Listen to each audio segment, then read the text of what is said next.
Old powers waken, shadows stir.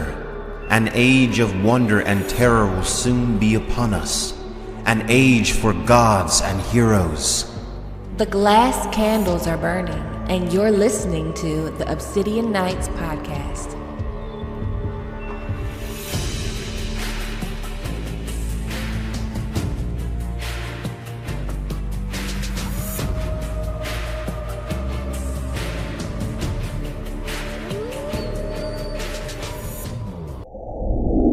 Hello, my sweet summer children. I'm back with another episode of the Obsidian Nights Podcast. And today we are covering Daenerys 5 of A Game of Thrones. And I'm joined by my co-host for the day, Iggy Stark. Iggy, would you like to tell the people where they can find you and who you are? Oh yeah, my name's Iggy Stark. Mostly you can find me on Twitter at iClyde123. I'm not really too active into social media, but if you add me or anything, I'm always there to show support, give a like, give a comment. I'm always there for my followers. So, but I don't post a lot. Hopefully after this, I'll get more into it. But yeah, definitely you can find me on Twitter. Awesome. So Daenerys, how do you feel about Daenerys? Where do I even begin? I mean, she's the baddest. I mean, she is the baddest. What is there not to love about her? I mean, she's the best, and it doesn't matter. I mean, when it comes to Daenerys is the reason why I even got into Game of Thrones because of her character arc, the way they portrayed her, the trials and tribulations she goes through. We know all the characters go through their own trials and tribulations, but Daenerys herself, being at such a young age, she has, I think, gone through more than any other character in this story, and has kept true to herself when it comes to who she is as a person inside, and that's having a good heart and being there for the people. Yeah. And that is what has drawn me to her the most. And she is, that's my ride or die. That's my ride or die. Yeah, I love Dany too. So it's like, for me, talking Daenerys 5 with another person that loves Daenerys, I'm all for it. And Daenerys 5, this chapter is jam-packed full. Yes. Yes. Like, this is like, I know we've had some dry chapters, some kind of dry stuff going on, but no, when it comes to like when I was telling Iggy before stream, like when I was doing the reread, like certain chapters I'm like, this is dry, like this is dry. But when you get to Daenerys's chapters, there's always some shit going on, and I feel like Jon Snow's chapters are really good too. Yes, those are another one of my favorites. The chapter starts off and it says, "The heart was steaming in the cool evening air when Khal Drogo set it before her, raw and bloody. His arms were red to the elbow. Behind him, his blood riders knelt on the sand beside the corpse of the wild stallion, stone knives in their hands. The stallion's blood looked black in the flickering orange glare of the torches that ringed the high chalk walls of the pit." So Dany is in Vaes Dothrak, which is the sacred city of the Dothraki, and she's about to eat a horse heart. And this is a Dothraki custom. Oof. That's gotta be brutal. Yeah, like eating raw organs. I couldn't do it. My dog Yuki does it all the time. Me personally, I can't do it. Nah.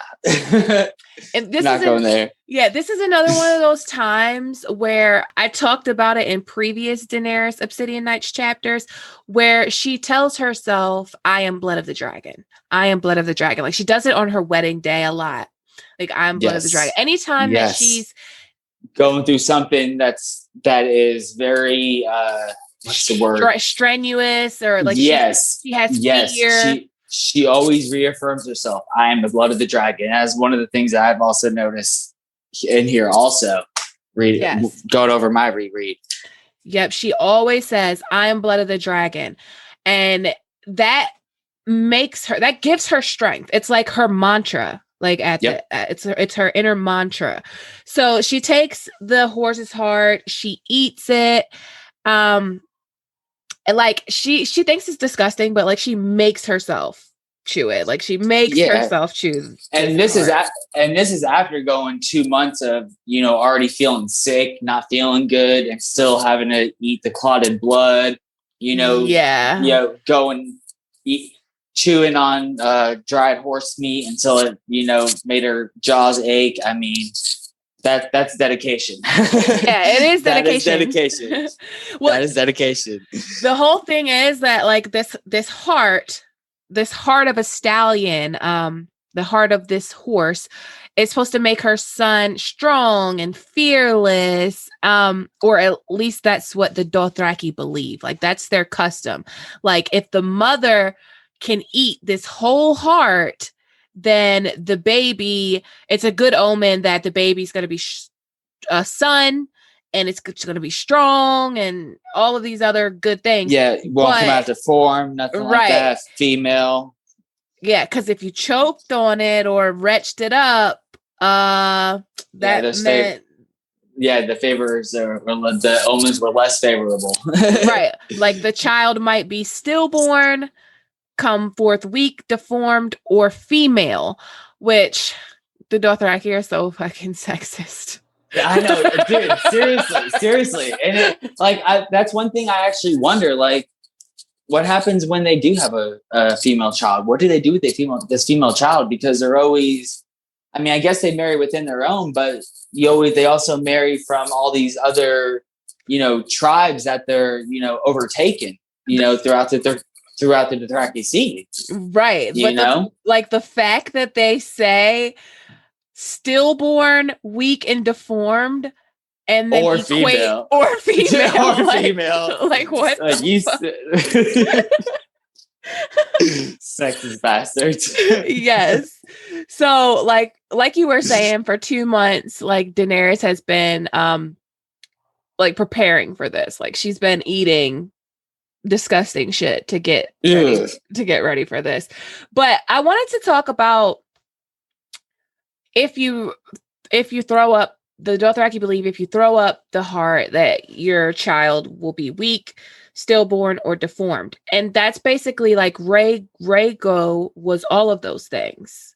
Like he was stillborn, he was weak, he was deformed. Like he was all of those things. So you want to know why I believe that? Sure. I believe it's because the prophecy was never meant for Rhaego. The prophecy was always meant for Daenerys. So it never even applied to him. Yeah, I think it definitely was for Daenerys and also Drogon, which I'll talk about. Yes, that's I actually have that in my notes too. Yeah, when it comes to the prophecy. When we get to the wording of this prophecy, like it's it sounds so dragon-like. Not yes. But when you think about the bond that a dragon rider has with their dragon, it's like a dragon rider can never take another dragon. No, and we learned that in Fire and Blood. You know what I'm saying? Right. Like Rhaenyra's son died just from trying to save, the other dragons out of the dragon pit.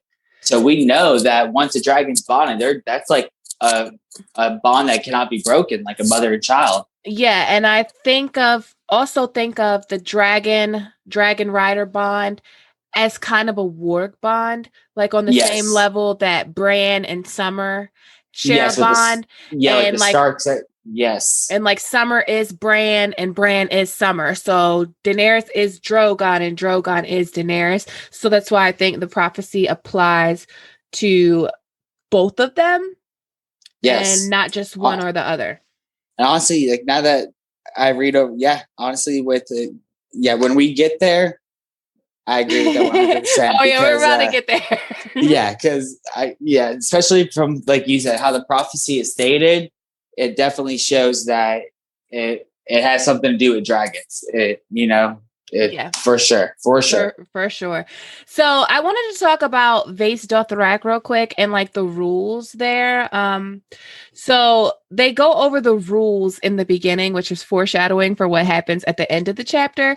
And that is that no weapons are allowed in Vaes Dothrak.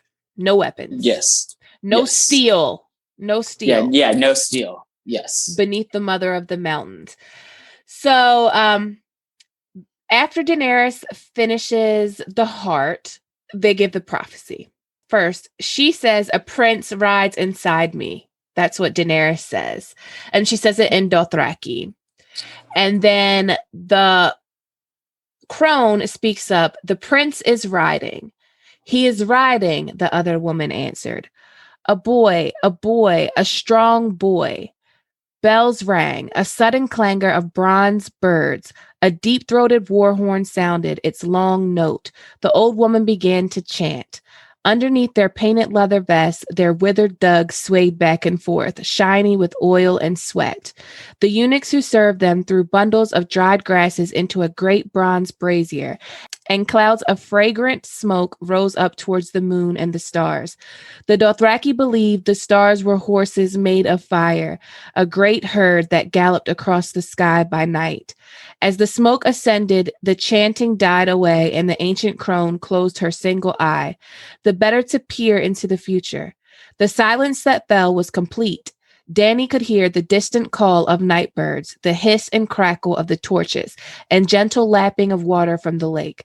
The Dothraki stared at her with eyes of night, waiting. So the crone finally opens her eyes and lifts her arms up, and she says, "I have seen his face and heard the thunder of his hooves," she proclaimed in a thin, wavery voice. "The thunder of his hooves," the others chorused. "As swift as the wind he rides, and behind him his khalasar covers the earth. Men without number, with aurochs shining in their hands like blades of razor grass. Fierce as a storm this prince will be. His enemies will tremble before him, and their wives will weep tears of blood and rend their flesh in grief. The bells in his hair will sing his coming, and the milkmen in the stone tents will fear his name." The old woman trembled and looked at Dany almost as if she were afraid. "The prince is riding, and he shall be the stallion who mounts the world." So that's the prophecy. You see, when it comes to like my first like initial thought when it came to the Dosh Khaleen, originally seeing, him, just seeing him riding and stuff like that. Like, I look at that kind of like as Melisandre's prophecies. You know what I'm saying? When she takes her vision to the flames. You know what I'm saying? She sees something, but she doesn't really see. You know what I'm saying? Like it's not a clear picture. Yeah, and I think that's exactly how it is with the Dothraki and their visions. Is that they see something, but they're not seeing the whole picture. You know what I'm saying? Yeah, like they're and what else was it? Another thing that I was like I thought that was interesting is how the Dosh Khaleen, how they see visions in smoke, whereas R'hllor sees visions in fire. Is there a connection? It makes me wonder, is there a connection between the Dothraki and R'hllor, maybe from the past? There could be. I definitely think that all the magic is one magic, if that makes sense. I know, because that's what I agree with too. Yeah, like all of the magic, the Children of the Forest magic, the Faceless Men magic, what the Dothraki are using, R'hllor, all of it is all rooted in the same thing. I think it was Joe Magician. He had talked to me. I don't want to like spoil his idea. I'm not sure if he did a video on it yet, but he had talked to me about like way lines, like fault lines in the earth. Yes, yes, kind of like with the wall and stuff like that. Yeah, like people draw magic from those. I'm like not gonna give away his idea because I'm sure he has something coming on that or already did something on that. But I like that idea that like the magic just is, and then people draw from it. It's all one thing. See, that's pretty much where my thoughts pretty much come from too. And depending on culture, depending on, what area of land you're from, whether it's Essos or part of Essos, Westeros, depends on what kind of magic you're drawing from. You know what I'm saying? The Children of the Forest, they drew in a lot of nature magic, whereas you have the Nymeria and her people, who were water magic. Right. Valerians, fire magic. But if you think about it as a whole, it all comes from the same source. Yeah. It's all elemental. I was about to say that. It's all elemental magic. Yep. It's all elemental magic. I actually would love, one of the things I want to see in one of these prequels is some Dornish or some Rhoynish water magic. Yes, something. Give us something. Give us something of Dorne at least, please. This time, give us something. Not what I mean. Don't get me wrong. I had watched the show. Well, not all the show. I watched the first 5 seasons before I read all the books. But I just don't understand why they cut out Dorne. Dorne has such a great storyline.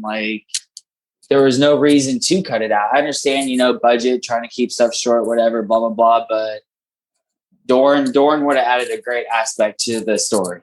More than just what they did with, Oberyn coming and, pretty much Sand Snakes coming in and changing all that from book to, show. Yeah.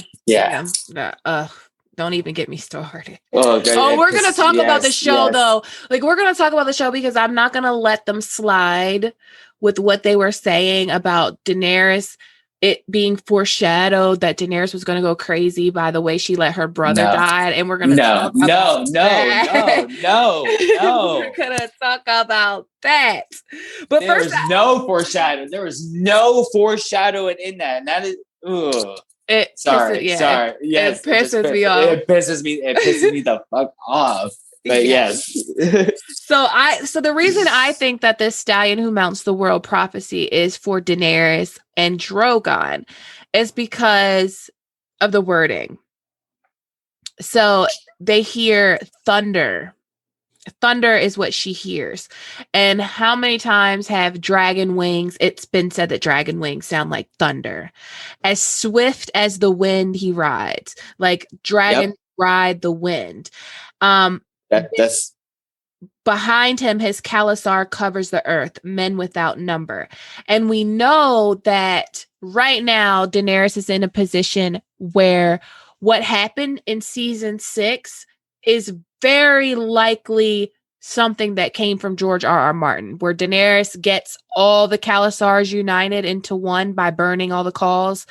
That there's a vision of the crones all kneeling to her like they were in season 6 when that moment happened in A Clash of Kings when she goes to the house of the Undying. And that is one thing I think the show might have gotten to not exactly correct. I mean, there might be some changes, but that's one thing I think the show might have, probably is going to get right to a certain extent.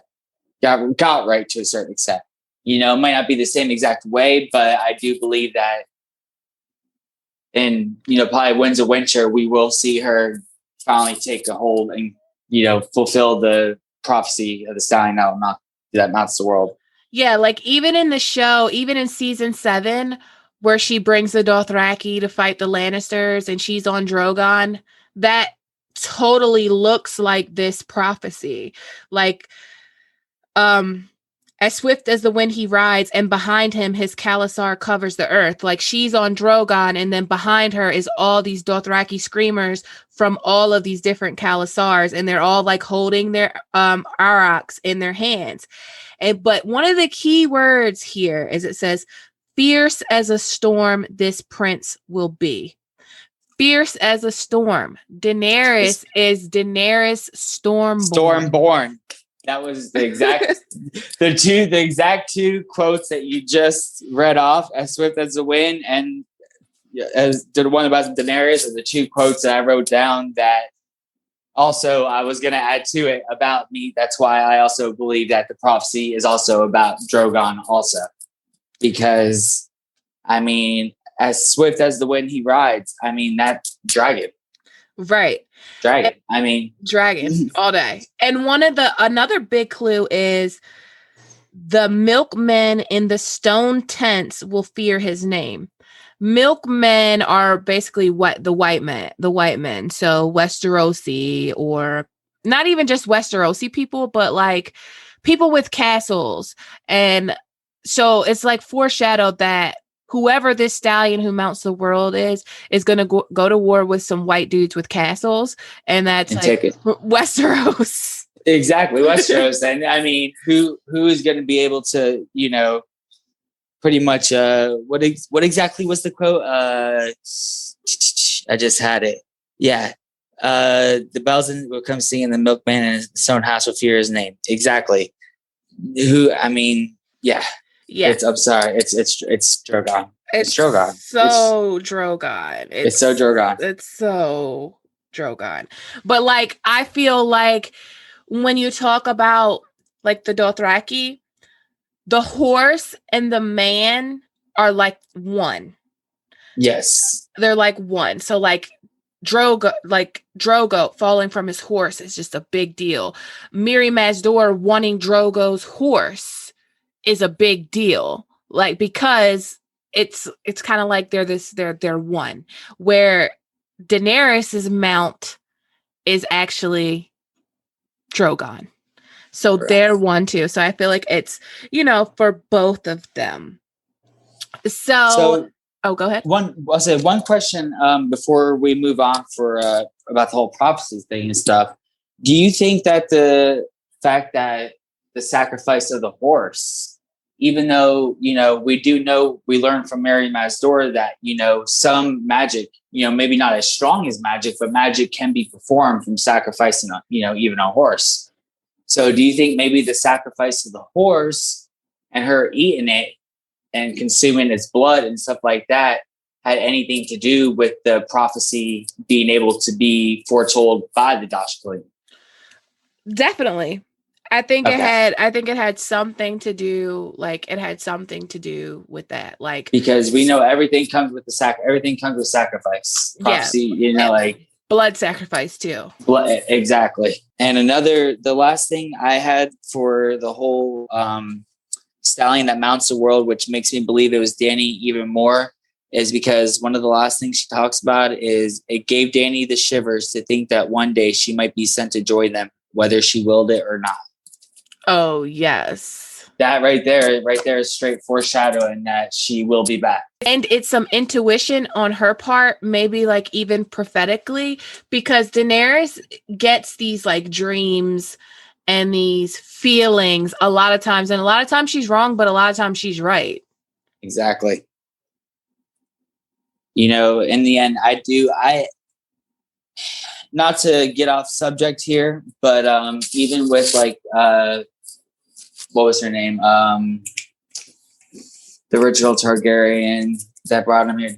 Was it Dany's the Dreamer? Yeah, Dany's the Dreamer. Mm-hmm. Yeah, Dany's the Dreamer. You know what I'm saying? Like, a lot of people speculate that, that was a lie, blah, blah, blah. It wasn't the truth, that, the Targaryens are the ones that, played a role in the destruction of Valyria, and that's why they left earlier. But if you look down, especially you learn in Fire and Blood, there are a lot of Targaryens that actually do possess prophecy, to be able to foretell foresee prophecy. So even with Dany, I mean, there's a good possibility that Dany, would have that power also. Yeah. Yeah. I mean, that's likely the case, I think, anyway. Mm-hmm. So call Drogo and Daenerys go and they like have sex in the womb of the world. Hey. And they say it's the best spot. It's the best spot. Like, it's a sacred Dothraki lake. They have sex in there in front of everyone. And then they go and like they have like a party, kind of like a feast. And there's drinking and stuff in the hall. Like they're doing shit. Like they're celebrating. And in comes Viserys. Viserys. And Viserys basically comes in there tripping, like straight up. So we all know Viserys is like a shitty fucking person. Yes, he comes. But in, I do. Go ahead. No. I'm sorry. You finished, and then I'll. No, I was just gonna say. So Viserys comes in there with a sword. He's drunk. He draws his sword and walks over to Daenerys, and Daenerys is like, "Please don't do this. Are you fucking crazy?" And Viserys wants his crown. Pretty much like, take everything. Take my eggs. Take everything. Whatever you want, just take. Just put the damn sword down. You know. But when it comes to Viserys, like, I always try to put myself in everybody's shoes, what character it is when I'm reading their chapter. I try to always think of me as them and how I would react to a situation, you know, even though I might not be crazy like Viserys, but, you know, I do understand to a certain extent, not to what he did when it comes to Daenerys and when it comes to, you know, threatening her with her baby, you know, putting the sword up to her navel and stuff in her stomach. But like, to a certain extent, I can understand his anger and his everything he has been through. You know, he's been on the run for all these years, sold everything he's ever owned. You know, he's the beggar king, you know, and even Dany looks at him at first, again, which is something I was going to get to later on. But even Dany at the beginning of this chapter, you know, not the beginning of the chapter, but when she first gets to the feast, she even asks, you know, like, where's my brother? Like, you know, like she's, you know, worried about him, you know, even though the abuse that he's put her through, like she still, you know, tells Jorah, you know, like he taught me everything, you know, he taught me about my mother. He taught me about my father, my brother, my family. If it wasn't for him, I would be nothing. Yeah. You know, which I was going to say, which kind of, when it comes to, I feel like, and this is kind of changing subject somewhat, but back to with the whole Stallion thing. But I feel like because Dany is becoming more and more, you know, knowing that she, you know, I am the dragon. She is truly the last dragon. Mm-hmm. I think that she was willing to give up everything she can to, you know, because of everything that he has done for her, you know, and at that part of the time, you know, you realize that, you know, the love and stuff that she does still care for her abuser. But you notice when you get to the end of the chapter, the moment that he puts that blade up to her stomach, she no longer refers to him in present tense. It's always past tense. And he's not even dead yet. And she's already, you know, she whatever she whispered in Khal Drogo's ear, obviously it was to kill him. Yeah. Yeah. I mean, so, okay. So Daenerys, when she sees Viserys, like, she just like gives like this cry of terror. She knows like him drawing a sword, like she knows what it means. Like, even if he doesn't, like, she knows. And he knew what it meant. She said, "The blade, you must not." She begged him, "Please, Viserys, it is forbidden. Put down the sword and come share my cushions. There's drink, food. Is it the dragon eggs you want? You can have them. Only throw the sword away." Like, she begs him to stop. Like, she begs him to stop. Jorah even tells Viserys, like, do what she tells you to do. You're a fucking idiot. And Viserys is like, "They can't kill us. Ha ha ha." And he says, Viserys says, "I want what I came for. I want the crown he promised me. He bought you, but he never paid for you. Tell him I want what I bargained for, or I'm taking you back. You and the eggs both. He can keep his bloody fowl. I'll cut the bastard out and leave it for him." And he pushes the sword against her stomach. So, like, Jiki is afraid to even translate what the fuck Viserys is saying. Sherry knows. Yeah, Drogo's about to, Right. So Daenerys is like, you know what? Don't be afraid, Jiki. I will tell him what. Let me handle this real quick. So she tells him what, like she translates it for him, and they seize Viserys and give him that golden crown that he wanted. That he so deserved. And he deserved it. Like, and that's what pissed me off so bad about when Dan and Dave came on there talking about, well, you know, Daenerys did when her brother died is say, she did have a cold reaction to his death. I mean, Mad Queen foreshadowing. And I'm just like, yeah, but if you read the books, he abused her whole life, beat her. Literally, I mean, in her first chapter, he tells her, you know, I will sell you to, you know, let out every, you know, person in his Calazar and all 10,000s of his horses. Fuck you if it meant for me to get my crown. Like, I mean, for her to be scared for him to let out the dragon, obviously he beat her and abused her for years and years and years and years and years. Right. And just in that moment, he's threatening her child. Like she's threatening her child. And even still, she like tries to get him to stop. She offers him dragon eggs. She offers him everything. Like she begs him and pleads with him to stop. I mean, because if it was me, I would have just pushed his ass in the fire my damn self. Mm-hmm. But they pour the pot of gold on his head, and Drogo says, "Crown here, a crown for Cart King," and they pour the shit over his head. And Daenerys says he was no dragon. Curiously calm. Fire cannot kill a dragon. D&D can try to say that was her, I guess, her first, you know, turn to the dark side or whatever. But if you actually if they actually read the chapter, I mean, in the beginning of that chapter, I mean, Daenerys, you know, at first, you know, she has to remind herself, you know, she must not flinch, you know, she can't look afraid, you know. Yeah. She, you know, saying when she goes to go eat this heart, like, you know, showing that she was, you know, scared, you know. Yeah, she's one of them now. Like, she's a Dothraki now. Like, she needs to, like, everything that she had with